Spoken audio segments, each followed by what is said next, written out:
She picked up the phone, dialed 911, said, "Please, I need help. He's threatening me." The police showed up and arrested her. Now, I know what you're thinking. Wait, hold on, maybe it was a misunderstanding. Nope. She called for help, and the system helped her right into a jail cell. This is the story of Shana, a woman who followed every rule and still got treated like the problem. So here's what happened. Shana lived in a small apartment in the city.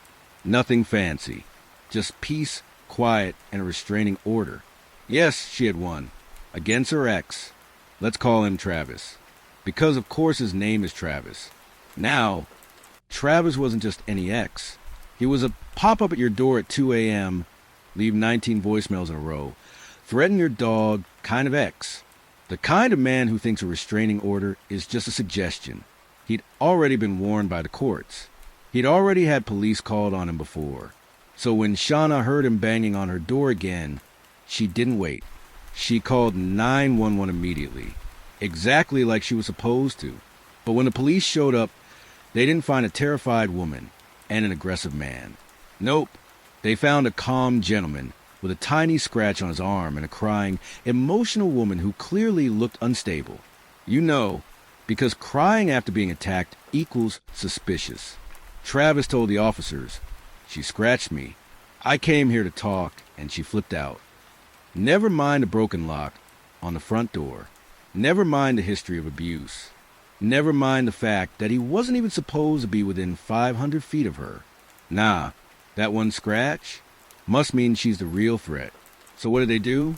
They cuffed her, put her in the back of the car, and told her she was being charged with domestic assault. Have you ever been punished for calling for help? Welcome to Shana's world. Now, let's break this down like adults for a second. He had a restraining order. He broke into her home. She called 911. And she still went to jail? That's not justice. That's a system that runs on vibes and paperwork shortcuts.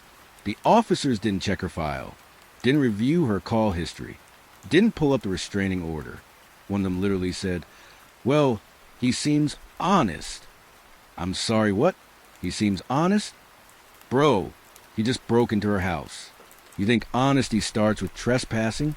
Anyway, they take her downtown, book her, mugshot, fingerprints, the whole deal. Meanwhile, Travis, he goes home. Probably watched Netflix. Probably told someone, "Yeah, I handled it like a man." And Shana, she sits in a cell for 18 hours. Her bruises? Ignored. Her panic? Dismissed. Her phone call for help? Turned into a confession. But here's where it gets fun, because the truth always has receipts. Turns out, one of the neighbors had a doorbell camera. And guess what it showed? Travis, kicking her door, forcing his way inside, yelling, threatening, and storming into her apartment. Clear as day. So when her lawyer got the footage, they rushed it to the court.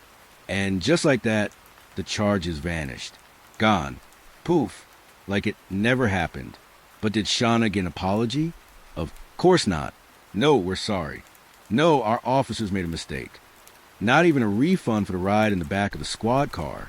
Because when the system fails, it doesn't even say, oops. It just moves on. So, let's talk real for a second. This happens way too often. Women, especially black and brown women, report abuse and end up arrested, ignored, or punished for surviving. The message is clear. If you're not calm, quiet, and polite while being assaulted, you're suspicious. If you cry, you're unstable. If you defend yourself, you're aggressive. If you call for help, you better hope the cops are in the mood to believe you. Shana did everything right, and still got treated like a criminal. And that's the twist. Not that she got arrested. But that isn't even shocking anymore. This system doesn't need fixing, it needs replacing. Because if 911 means you might get arrested too, then what exactly are we calling for? So yeah, this was Shana's story. But it could have been anyone. Your sister, your mom, your friend, you. Because until the people who are supposed to protect you actually believe you, calling for help might still get you locked up. And that is the real crime. If this story made you angry, good. It should. Now, do something with it. Share it. Talk about it. Drop a comment below and tell me, Should police be held accountable when they arrest a victim? And if you've got a story like this, you're not alone. This channel exists to make sure the silence ends here. Subscribe, because if the system's not going to protect us, we're going to expose it, one story at a time.